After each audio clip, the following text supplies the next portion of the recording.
It's time to feel the rage. Welcome to Film Rage, where we talk movies in theaters, streaming, and classic films as well. My name is Bryce, and I'm part of the Film Rage crew, which also includes Jim. Hey there, Jim. Hey, Bryce. And also we have the Merman, who I'm hoping is in a better mood this week, because you're a little poopy last week, buddy. What? He's not even awake. He's not even Where awake. are we? What day is it? What planet are we on? All right, he is in a better mood. So with the introductions out of the way, let's rage on. Well, thanks to all been supporting us. If you love our independent podcast or even just like it a little bit, please like, share, subscribe, and give us a 5-star rating on your listening platform. Or join the Film Rage community by joining our membership at buymeacoffee.com/FilmRageYYC. If you cannot commit to a membership, you can still buy us a movie rental and dare us to see a terrible film. If it played in cinemas anywhere in the world, we'll watch it.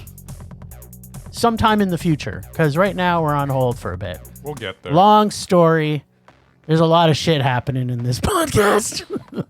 We all have shit out. Yeah, there's a lot of shit. All right, well, let's get to raging.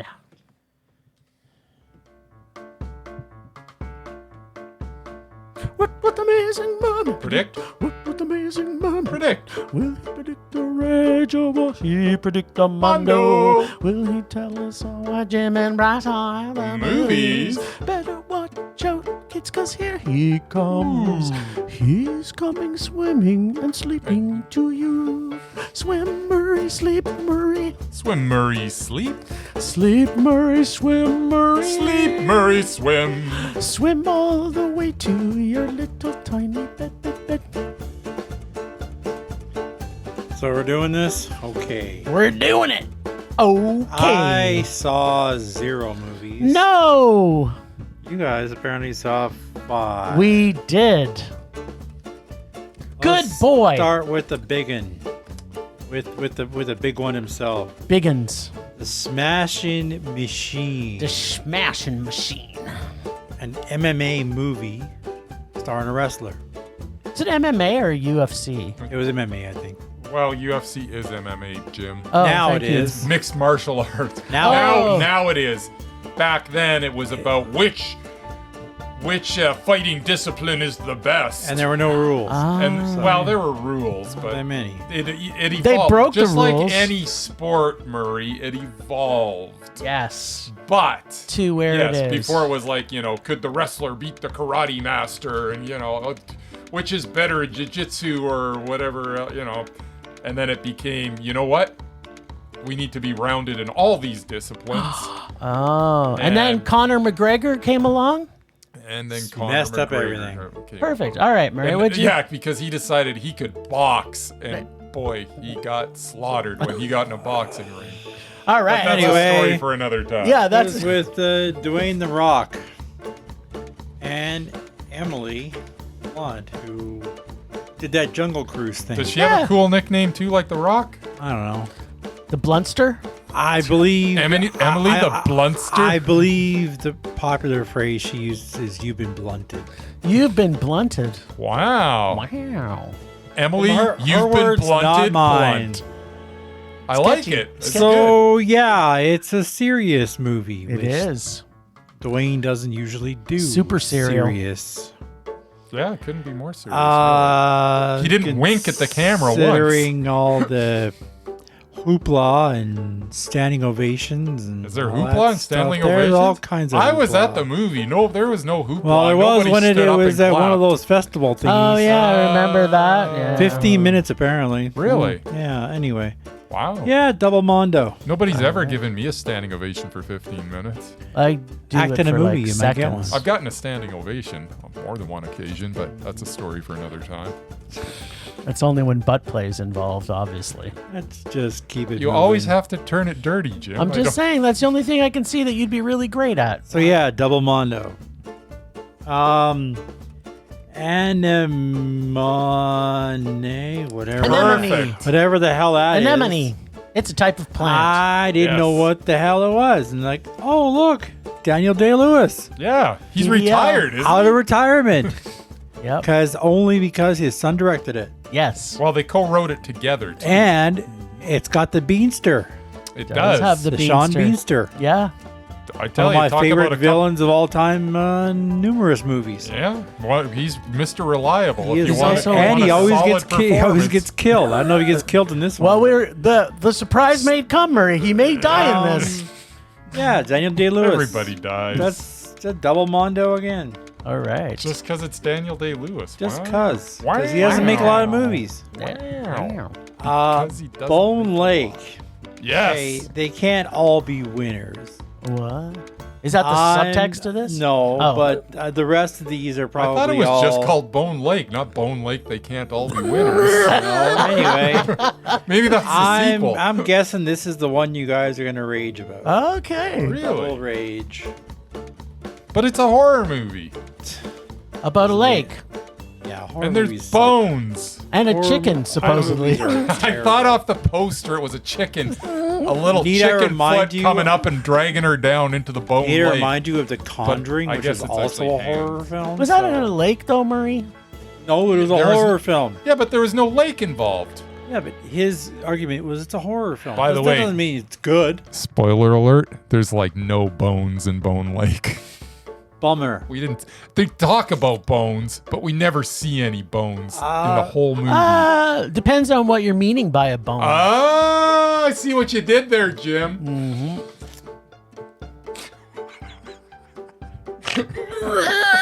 It's too early for Murray. He's late. The Road Between Us, The Ultimate Rescue. Documentary, Yes. which you guys love, and it did well at TIFF, which I think is also an indicator. And I just listened to Jim talk about it. Confirmed, I think that's a double mondo too. All right. Finally, Good Boy. It's about a dog. Yes. I can't even remember what the Yes. hell he does. He does something. He does dog stuff. Does He he does track dog down stuff. terrorists? What does he do? Yes, he does I don't all know of what he that. does. He's there for his best friend in the world, is what he Yeah, what does. does his best friend need him for? We Because can't he- tell you. Because he's not feeling well, Murray. No, I thought this in the trailer it showed that he did that. What like they said what it was about. Anyway, I don't care. It's a dog. Double meh. All right. All right, there you go. Because he needs some uplifting. That's right. Wake me up when it's over. And who Wake better you up who better to do that than a good boy? That's right. Good boy. All right. Well, we're not talking about Good Boy. Right now, we're talking about The Smashing Machine. Starring Rock the Dwayne Johnson. Yes. This is the story of Mark Kerr, one of the original fighters in the UFC. The direction style is very unique, with its raw documentary feel footage and music that rolls through scenes even when it doesn't seem to fit what's happening. The performances by Emily Blunt and Dwayne Johnson are fantastic. So it's Dwayne the Rock, Rock the Dwayne, yeah. Rock the Dwayne, and Emily. You've been Bluntster. blunted. You've been blunted, You've been right. blunted. Blunt Right. are both amazing in this. Actually, everybody is amazing in this except one person, but we'll leave that till later. But this is a biopic, and one where the guy it's about had his hands all over it, along with the single Safdie. So we never really get any real struggle of character, even though we're told there was some. I mean, I was told all the way through this there was struggle. Did I see any struggle? No. It's also a sports biopic that basically shows 3 years of fights, what feels like every single training session he did during those years. In between, there are scattered scenes with Dwayne and Emily that aren't cohesive half the time, and we see the aftermath, but the emotions never feel real, interesting, or even understood. It's an original sports biopic in that somehow the single Safdie does both Rocky 1 and Rocky 2 at the same time. That's what made it original. The characters aren't interesting or properly defined. I didn't care about any of them. Watching people punch each other or train to punch each other for almost 2 hours is boring, just like this story. This is probably one of the worst biopics about sports people that I've ever seen in my life. Like every other sports biopic, I need both the Safdies to get back together and make a good movie again. I mean, it looked real. I mean, the fighting looked real, even though we know it wasn't. But it felt... we didn't see the unfiltered version of this. We saw what the Safdie's boner for Mark Kerr that ignored any sense of reality other than what the fighting looks like or the training to fight looks like. These he got right.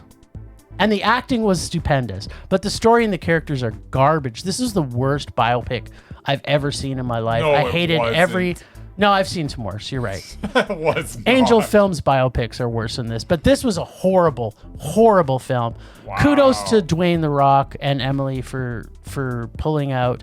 And Mark Kerr cannot act, even if he's only buying groceries. This was a horrible movie. This had Mark Kerr all over it. It's like we can't show any realism in this. We have to boner painted by the Safdie brother, who's like, even before you watch the movie, he's like talking about, oh, I fell in love with Mark Kerr, so I reproached him and told him that I was going to make this movie about him. I'm like, this movie's horrible.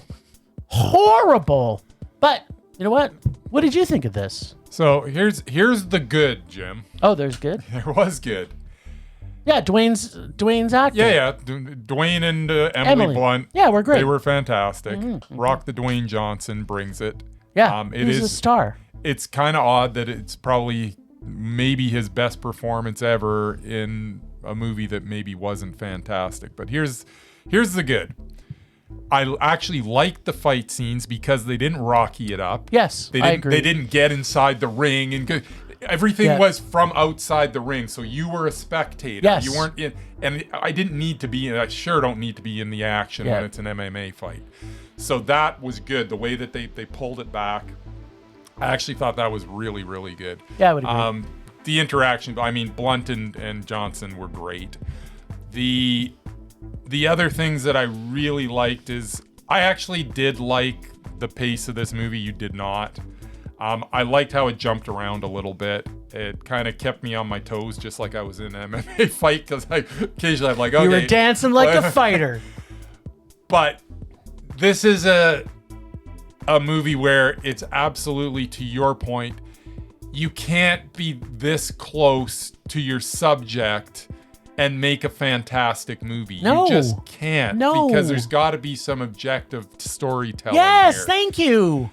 And I don't believe there was. No. There has to be more to this story. Yes, there has to be a story.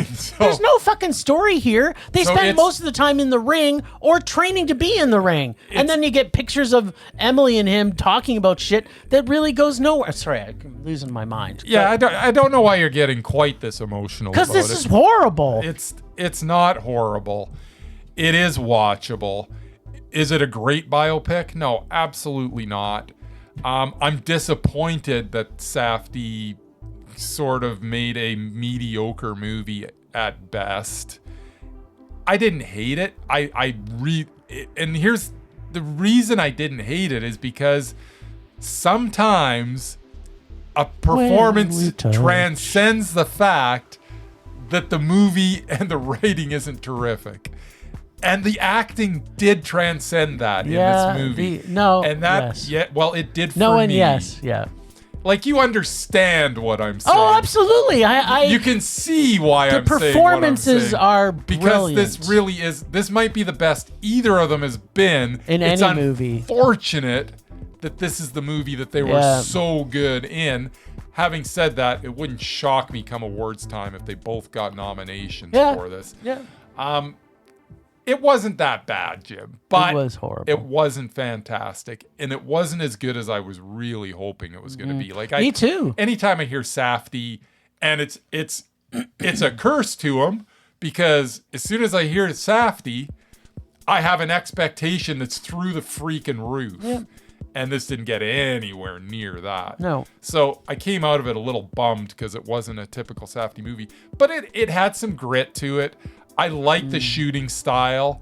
I liked the way, I really did like the way they moved the camera. I mean, he's still good at that. the script just needed to be better, and there needed to be more to it. To your point, there needed to be more, because This was not raw. Like it was a little bit rinse and repeat. It was so rinse and repeat. Yeah. Like, so, anyways, it was a meh. okay, there you go. No surprise. Based on the performances. Yeah, see, for me, it's got to have a movie. And not like all the performances. Okay, you said there was someone in this. Mark Kerr. Mark Kerr. Okay, yeah, he's okay. That I grocery get. shopping. 'Cause And I it was was, like, why is he even in it? Like, this is the guys that stupid, were too. like even Boz Rutan, who played Yes! the coach, he was fantastic. He was fantastic. Everybody was good in this Yeah. except for putting Mark Kerr in it at the end. This Yeah. is like, That was Yeah. a little of a wah wah. yeah. Well, there was too much. You know what? So I'm gonna agree with you though. I agree the performances were fantastic. I agree the fighting was shot really well. Really well. It's really well shot. Yeah. The technical side of this And that's- movie is good. Yeah. But if I want to see a fucking biopic, I want to walk out of it knowing something about Mark Kerr other than 3 years he fought in UFC, which is all I came out with. Nothing. I didn't know anything about MMA becoming magical mystery, whatever it is, Yeah. association. And Mixed martial arts. whatever. You know what? It's just I was so disappointed because we see this all the time. Where Don't get me wrong, I was disappointed yeah. too. Well, yeah, I know. You know what? We got our things, and you apparently have a boner for the Safdie. Oh, I Giving him definitely some do, forgiveness. Jim, but that doesn't mean that I can't. Just like I'm not so close to the subject like Safdie was to his subject that I can't objectively review this, though. I'll give you that. Unfortunately, Safdie was so close to his subject, he couldn't objectively make a movie. Yes. I wish But it his was- brother was there. I wish his brother I was think there. if his brother was there, this could have been something different. His brother might have said, What the fuck? Mark Kerr, you go stand in the corner. We don't need to talk. We've already talked to you. We've gotten your story. Now we want to get the real We're taking story. it from here. Yeah, thank you. All right, we're off to a good start.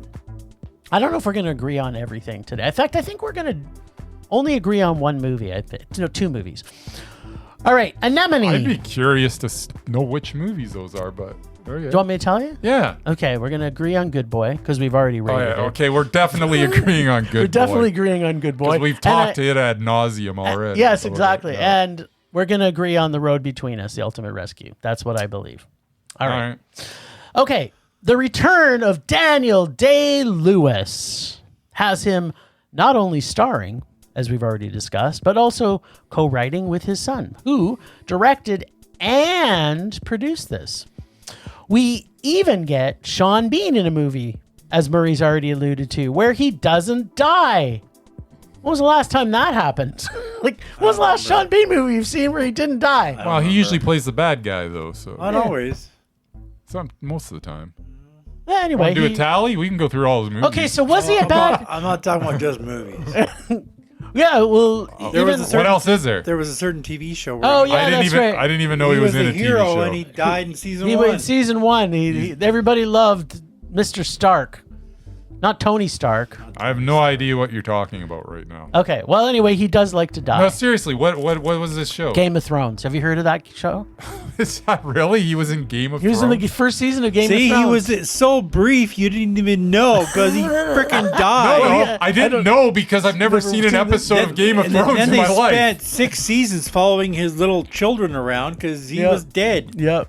His little children, so it's about little tykes, or Yes. They were little and they Yeah. got bigger. Do they go? Yeah. What is this like? What is it like a medieval thing? Like what is Kinda. Game of Thrones? Yeah. So they go to like medieval kindergarten. Yes, we go exactly. Watch and that. then we watch Kindergarten. Yeah, of People course. try to it's kill exactly. them. That sounds There's a lot terrible. of kills. Why would I want to watch medieval kindergarten? That's probably why you Because didn't the watch it. Dinklage is in it. Yeah, the Dinklage is all over it. Was he a teacher of the No. kindergarten students? There was some teaching that There he was did. some teaching. Anyway, He taught us how to have sex a lot, a lot, which is, which is kind of cool. yeah. Dinklage and his... With women I that am are twice his completely size. lost Yeah. right now. Okay, talk about the movie. He's a I guess. pro. I'm sorry that He I is went a on pro. a tangent there. Okay, well, we got back on track thanks to Murray. All right, so Baby Day-Lewis definitely has a direction style. Oh yeah.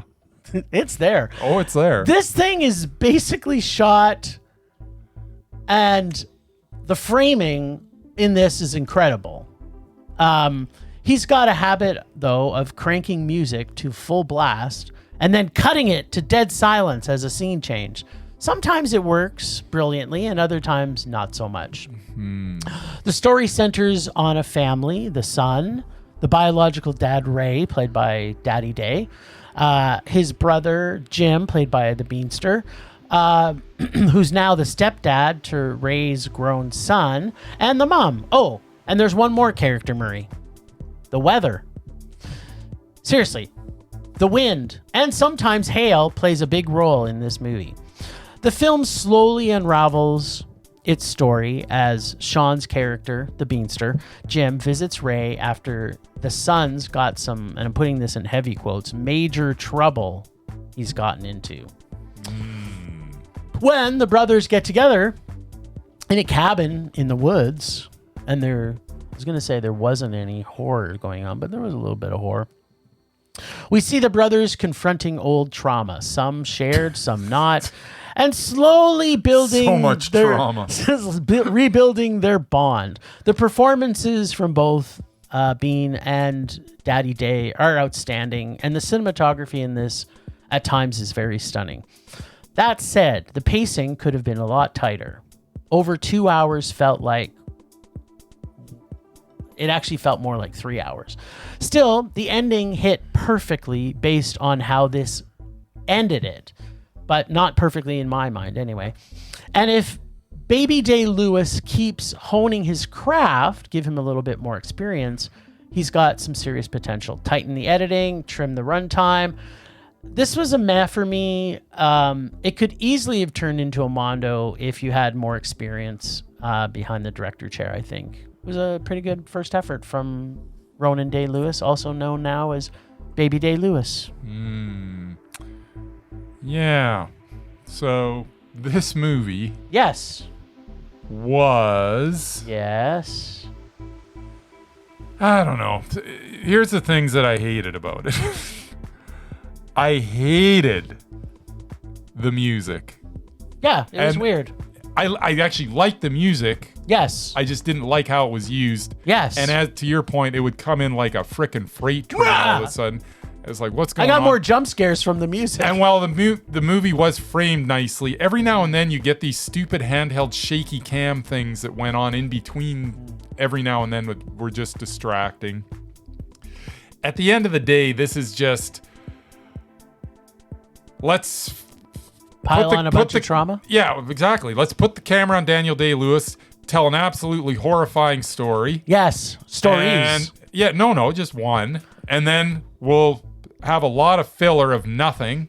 And then we'll come back, and then another traumatic memory, we'll talk about that. Oh, yes. And then we'll go pull back. And was there a story here? I don't know that there really... yeah.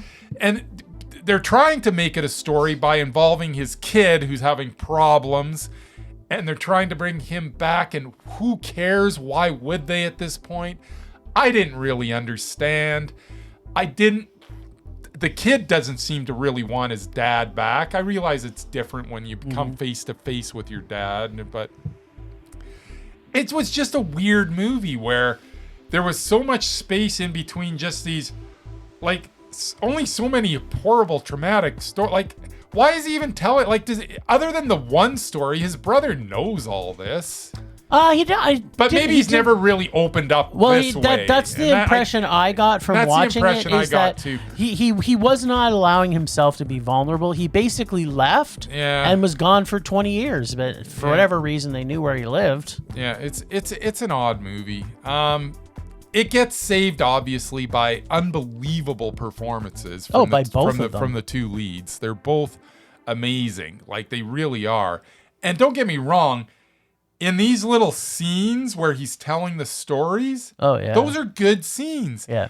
But it all seems like really cut and paste, and it's not cohesive the way this movie moves for me at all. It just wasn't. This was not a well-made movie.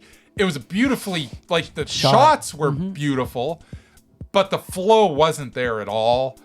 I didn't hate it because it's got the same thing that the Smashing Machine has. The performances were so good, they elevated the movie beyond what it really should have been elevated. You put two other people in these roles, and I'm raging on this thing. But they delivered these lines so professionally and just with such heart that how can you rage about? You can't. You just can't. So it's a meh.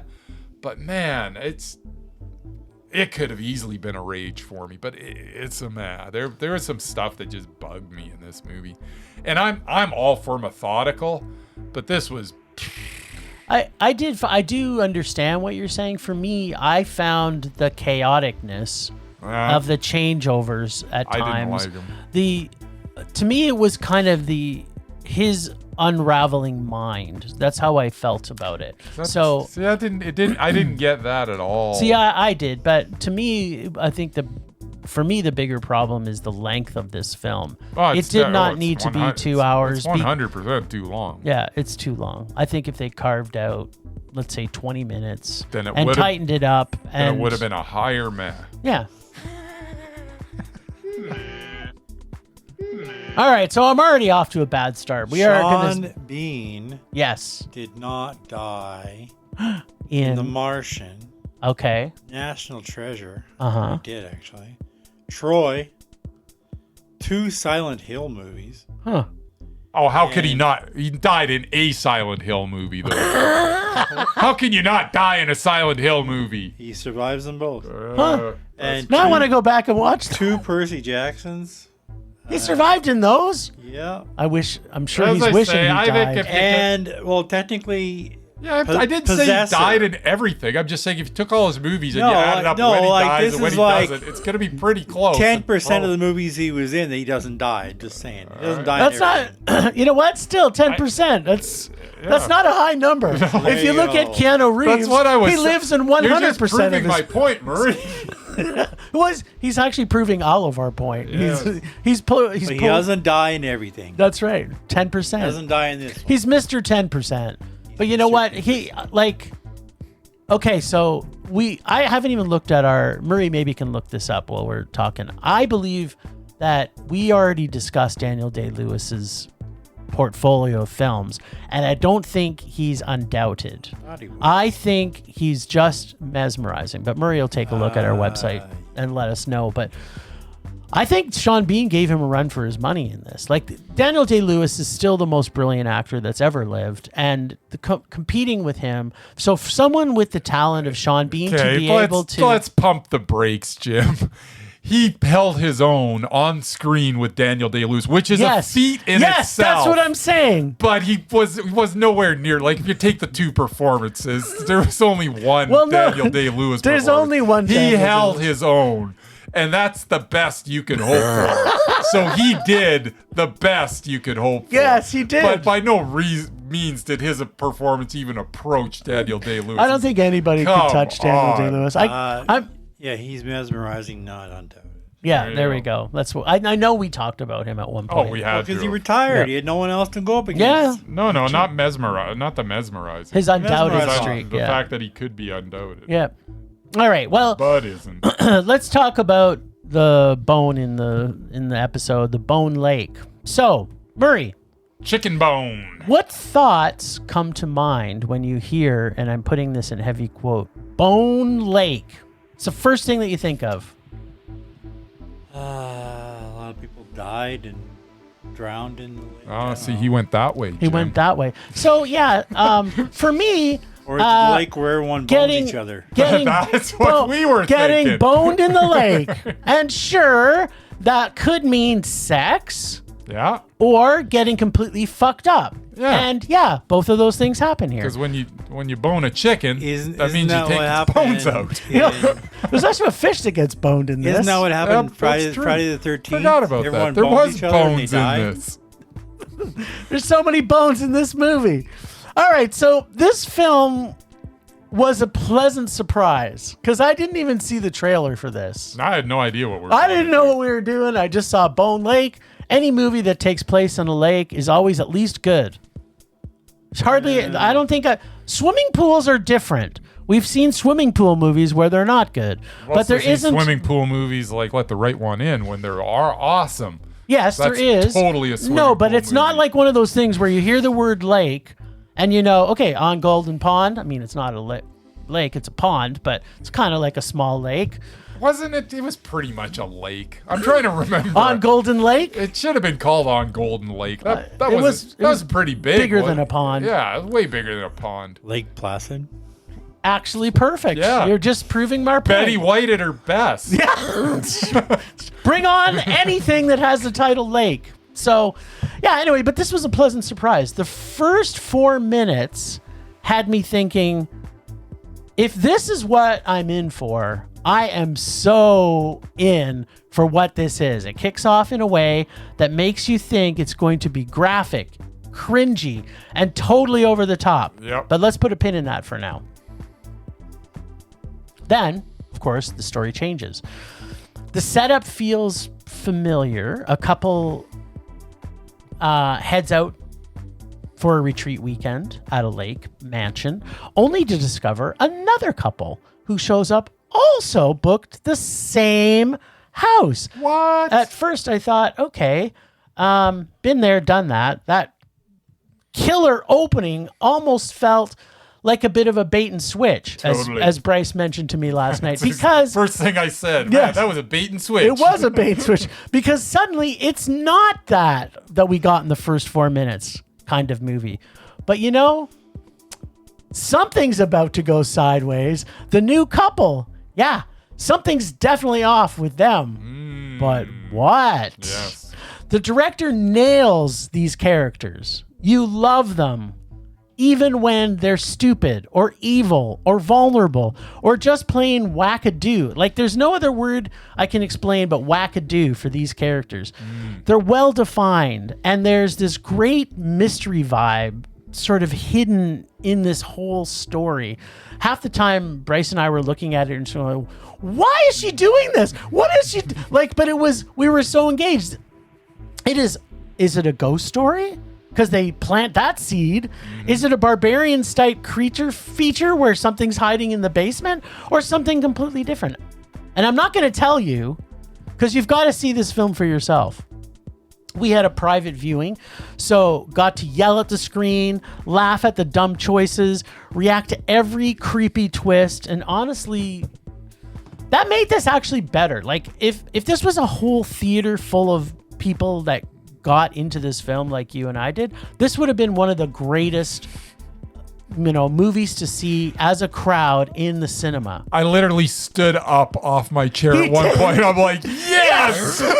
We're allowed to, because we're the only two in there. We could talk to each other through the scenes. We could laugh. We could point. We could scream. It just made it even better. It's sexy. It's horrific. It's creepy. It's just plain fun. Maybe the pacing could have been a touch tighter, I'm gonna say, but who cares? I had one of the most fun times that I think you and I have ever had in the cinema just together. Unexpected, because we had no idea. I know. And then as the movie started, the first 4 minutes, we looked at each other and said, "Oh my God, I'm in. We're in for a motherfucking treat." This was a mondo for me. I have not had this much fun, and the movie, maybe it's only technically deserving of a high meh, but there's just so much to like about this movie. It's like one of those movies that you can engage with the whole film.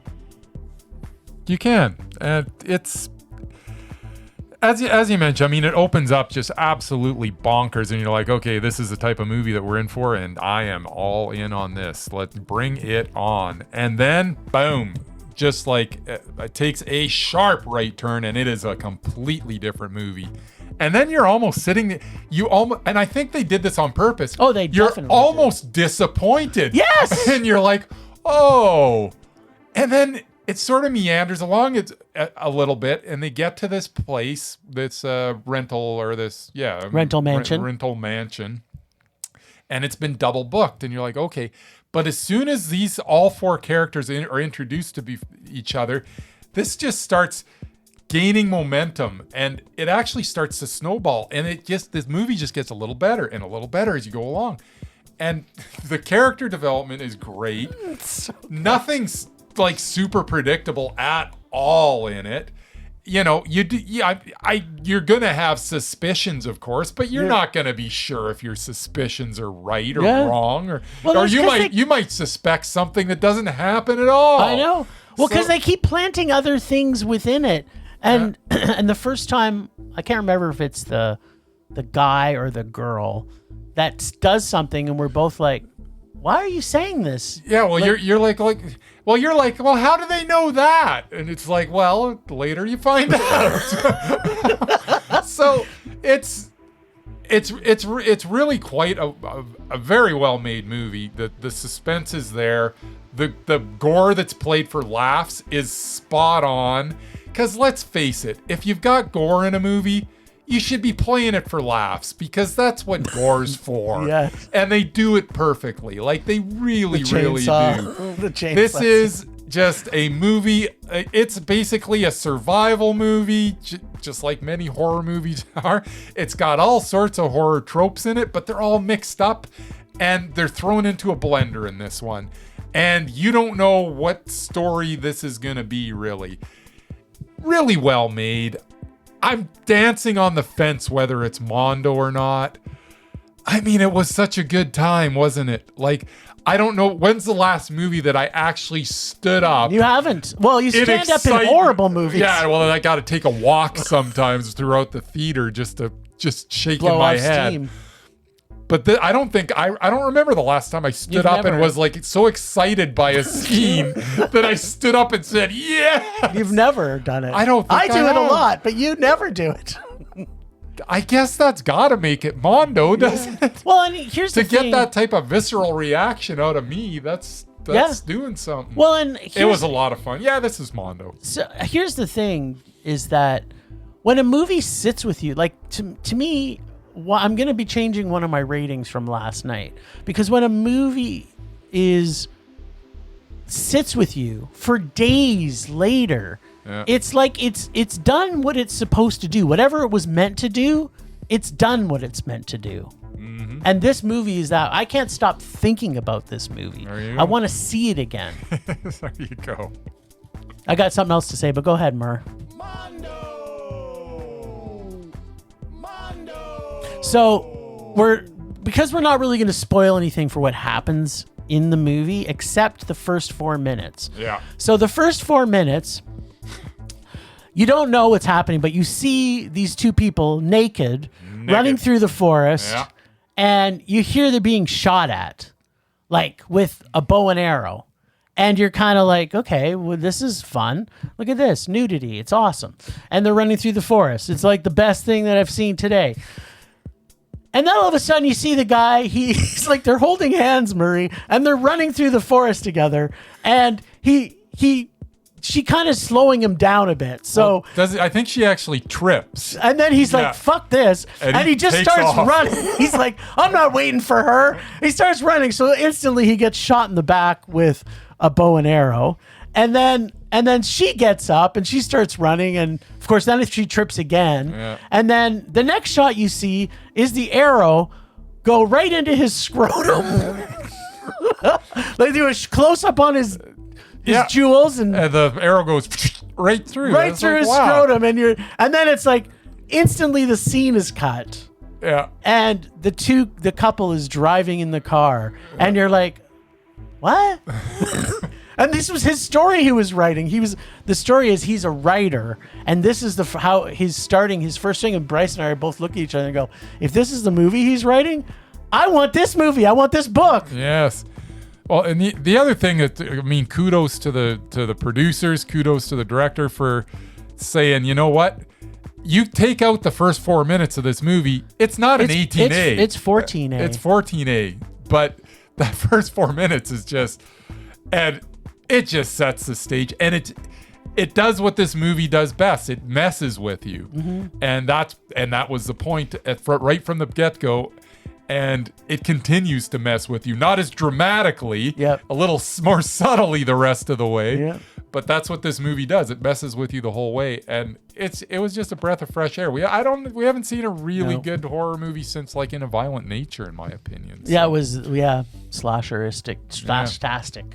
Yeah, which was a different type of movie, but nevertheless. So this is the movie that I'm changing my rating over. So you don't know what it would have been, but you're gonna find out. All right. So this doc is a minute by minute. Sorry, it's The Road Between Us: The Ultimate Rescue. This doc is a minute by minute retelling, reenactment, and recap of the October 7th Hamas invasion of the Israeli community, told mostly through, and I'm putting this in heavy quotes, hero, or as I like to call him, Jewish Rambo. And honestly, if this guy hadn't done what he did, or at least this is the impression that we're supposed to get from this film, it sounds like no one from that area would have made it out alive. The whole thing unfolds through Rambo's eyes, his family, his neighbors, everyone he runs into.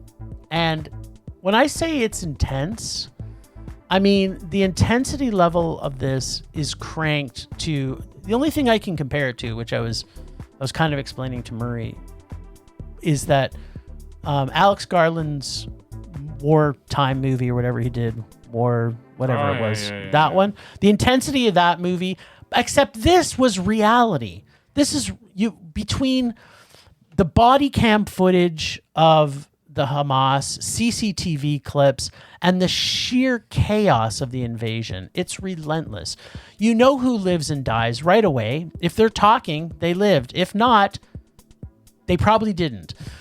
But wow, it still keeps your eyes glued to the screen and in the edge of your seat because you don't know exactly everything that's going to happen. The editing here is next level. Seamlessly jumping between Hamas body cams, CCTV and footage and Israeli footage. It's raw, it's horrifying, it's emotionally crushing.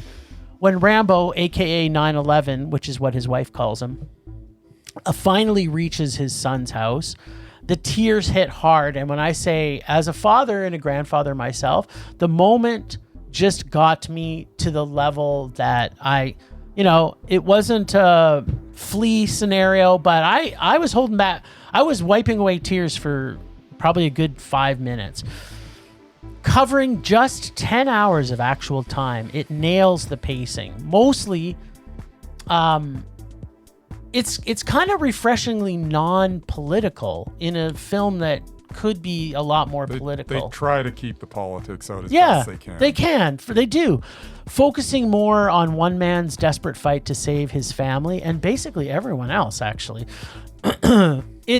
Here's the thing, is that the runtime is 95 minutes. And we all know that the perfect doc is 77 minutes. Could they have shaved those 18 minutes off?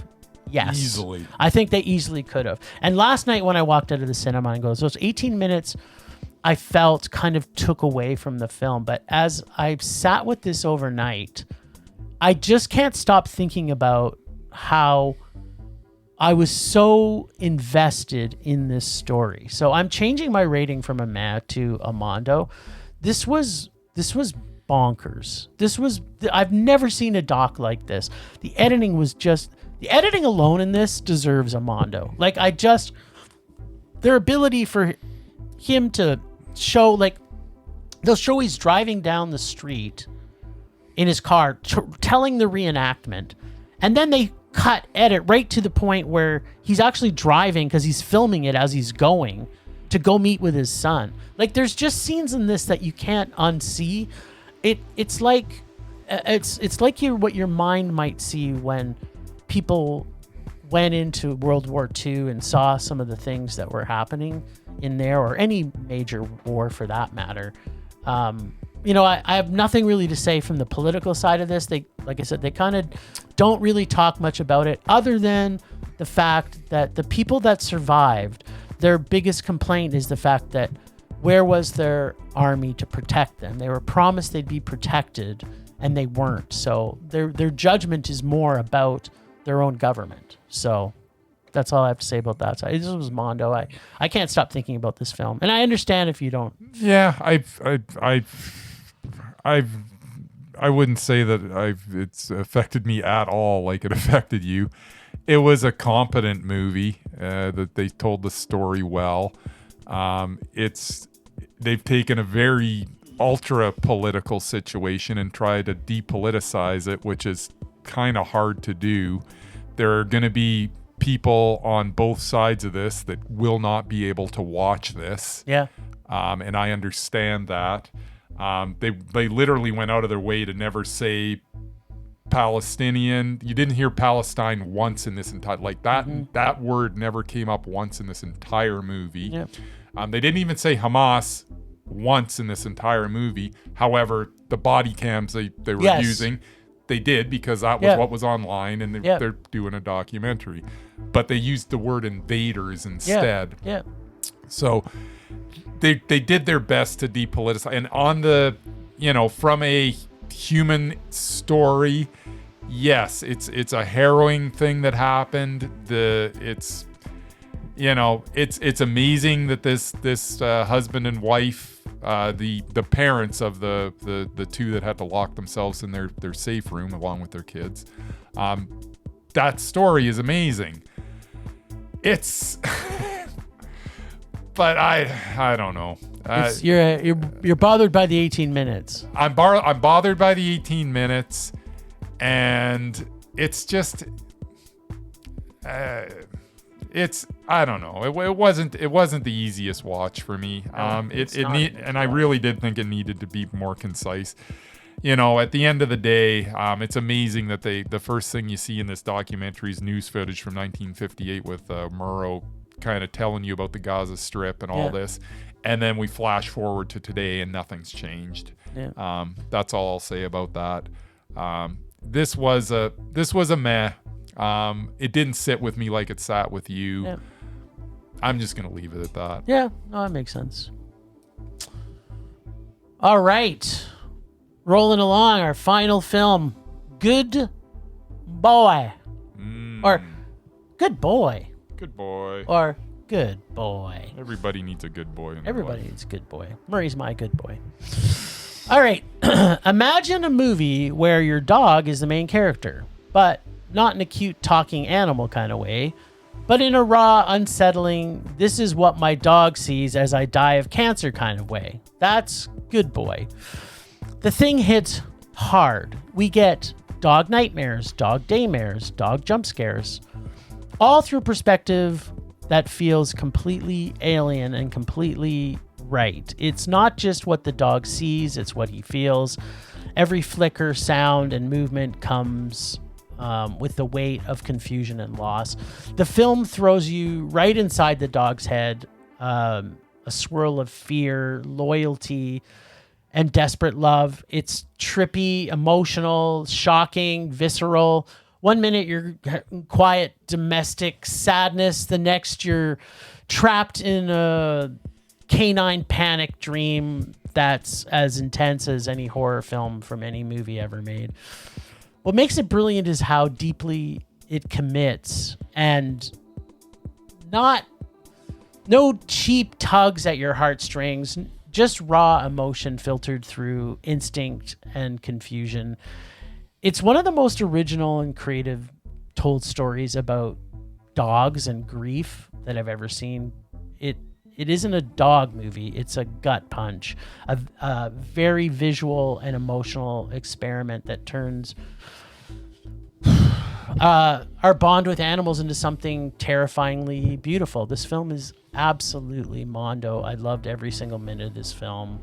And I think we saw it at Cuff, didn't we, this last year in April? Yeah, I believe it was Calgary Underground Film Festival. We saw it at. So, yeah, this film was, like, it's so good. This is going to make my top 10 films of the year for sure. Yeah, the Good Boy is like, you get right inside the head of this dog, and it's so believable, and in the anguish that this dog goes through, you feel it, and you feel the dread that he has sometimes. You feel the happiness he has sometimes.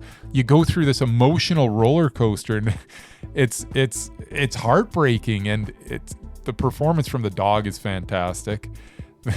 I mean, if you're gonna have a movie like this where it's focused on the dog, you better have a dog that's a good actor that can act. And man, he's great.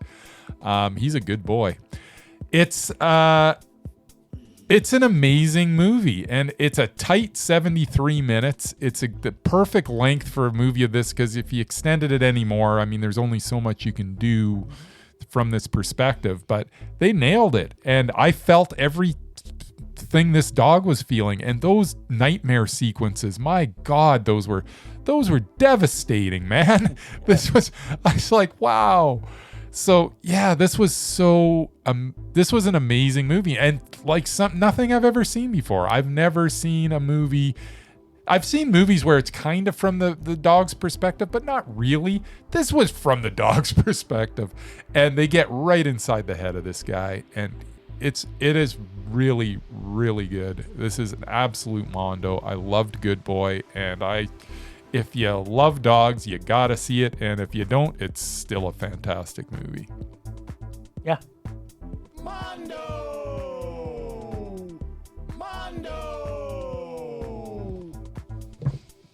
Yeah, that's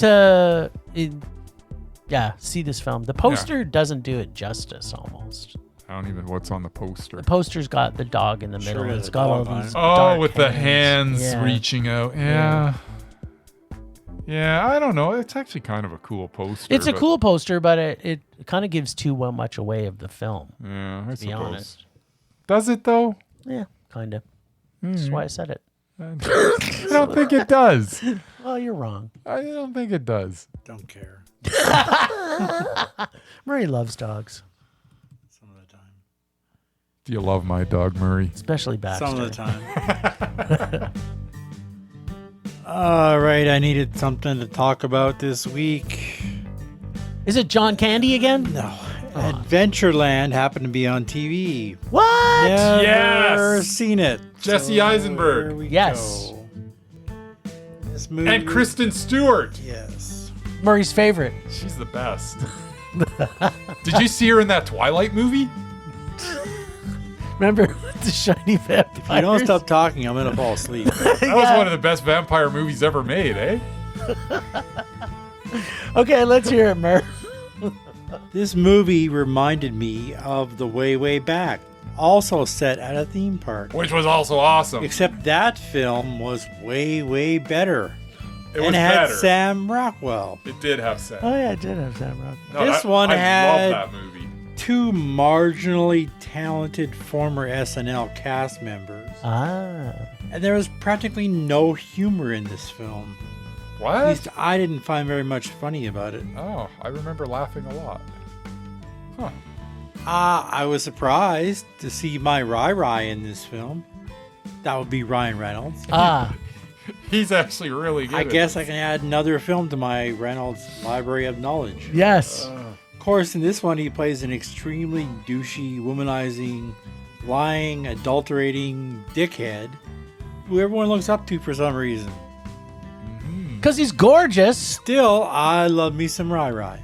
He completely misquotes the Elvis Costello. Or no, Lou Reed song. So. Yeah, because he lies about knowing the guy. Lies about knowing him. It Yeah, I says that jammed with Lou Reed. jammed with Lou Reed, and then he Don't know doesn't even any know of the his words to his songs. song. Yeah. We have in the starring roles Jesse Eisenberg and Kristen Stewart, who were also at American Ultra. Yes. A far superior film. That movie's awesome. It's good. I would say realized it's far something while watching this film. I actually don't mind Kristen Stewart when awesome. she's not making out with pale, sparkly vampires. Oh no, that's when Exactly. she's at her best. The last No. few projects I've seen her in, pretty damn good. She's Yeah. good. Yeah, she's getting better. Eisenberg, She's I can always good. take or leave. Social Network, pretty good. Lex Luthor in the DCU, Amazing. horrible. Amazing. Zombieland, come on, pure gold. That was pure Also gold. gold. He's nothing but gold. Anyway, Actually, you know where he was? Oh. this film was basically a rom-com without the com. What? There were love triangles, a lot of heartache and pain, I love pain. and a few bitchin' 80s tunes. Nice. There's some bitchin' Other 80s than tunes. that, I couldn't even tell it was set in the 80s. How could you not? If you're gonna Did you do see an what they were 80s wearing? film, embrace all of it, not just Rock Me Amadeus. But Okay, if you're there was a tape deck in the car. nothing wrong with embracing Rock Me Amadeus. There was a tape deck in the car, but I had one of those well into the late 90s, so I thought you still had one. no, it's a CD player. Oh, okay. It's not a Bluetooth. There were a What's a few Bluetooth? interesting characters, like that idiot Frigo, who wears a shirt with his name on it, Nice. likes to punch people in the dick. Yes.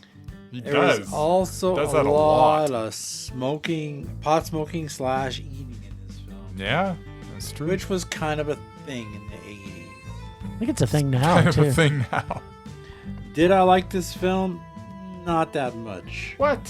Kristen Stewart was great, and just having Ryan Reynolds in this film guarantees it will at least be a meh. There you go. That's about it. Nice. Right, now I've seen it. So have you got a list of how many Rise you haven't seen yet? Off the top of my head, but I've seen most of them. There you go. Every time I turn on Lifetime, there's another one. Oh, look, Ryan Reynolds is in that. Yeah, the fact that he's got movies on Lifetime just it says a lot. The Proposal. That's all I'm saying. Yeah, exactly. The Proposal. I rest my case, Murray. I like that Maybe movie, whatever the hell it's called. Possibly Maybe. Definitely Maybe. Yes. There you go. He had I rest my case again. That's right. Three strong Lifetime. leading ladies in that. Just Lifetime saying, I original. love my Rai. Nice. But this movie, yeah, not his best, but he was still all right. Sweet. Anyway, that's all I got. That's the I'm back to bed best. Temperature rising. Vision blurring. Rage taking over.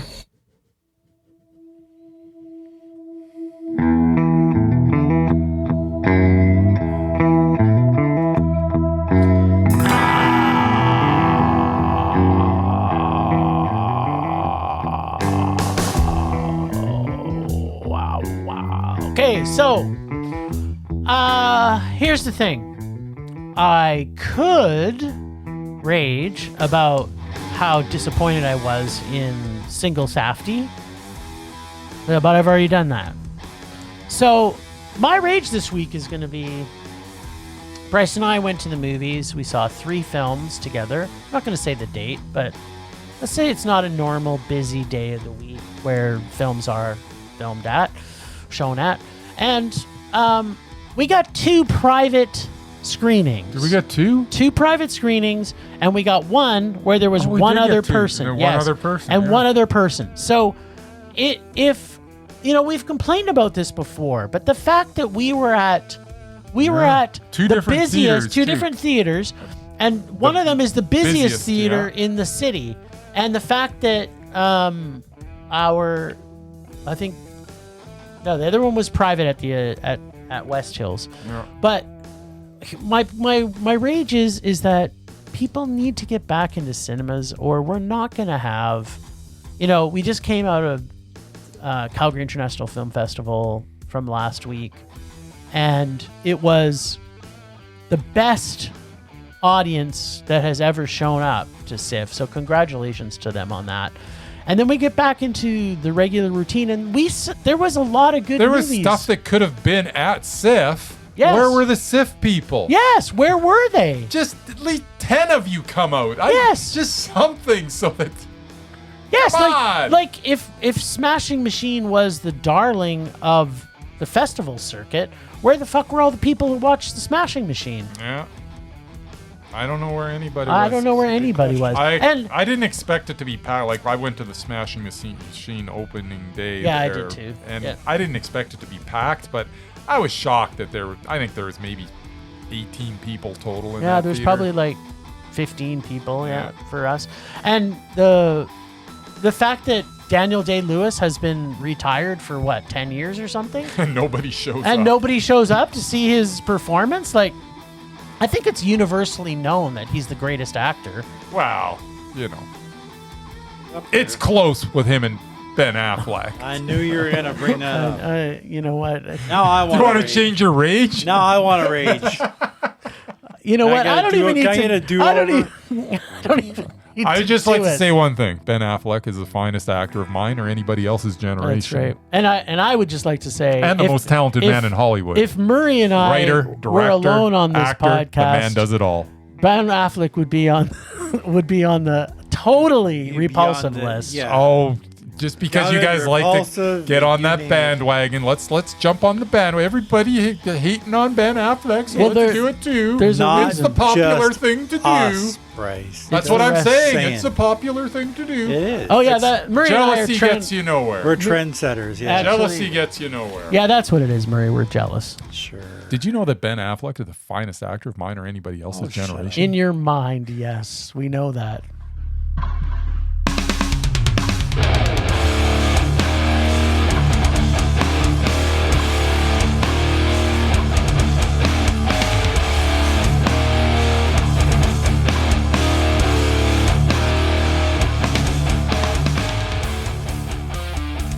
My rage this week is that music's really loud, man. Nice. My rage this week. If trying it's to too drown loud, you're too old. That's Touche. My rage this week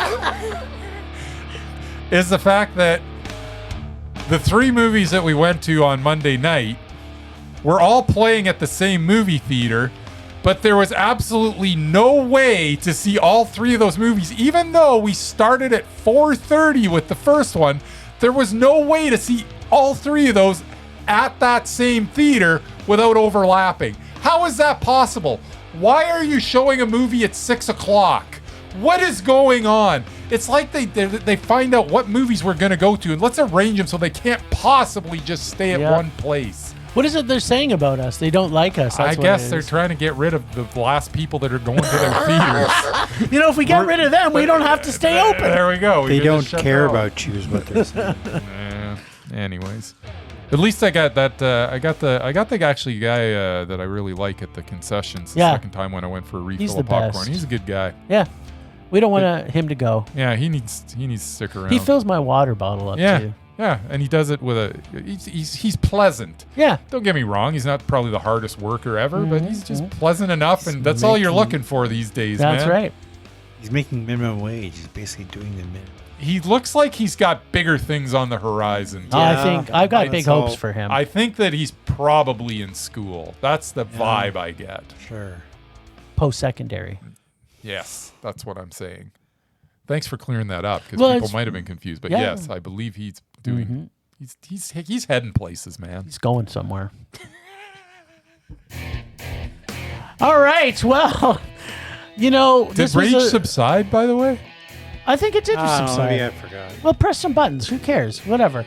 We're not gonna be But raging. now I'm gonna be raging until next week because it didn't subside. This is our life. So. Oh. Anyway, thanks, Ragers, for listening. Thanks to the extended Film Rage family you can find in our show notes. Thanks to Casey from The Nerdy Photographer for the voice of Rager Darren. Casey will be back. Don't you fret. He will be coming back. Maybe not till November, but who knows. So, you know, like we said, with all the shit that's going on in our lives, we're just happy to be here once a week.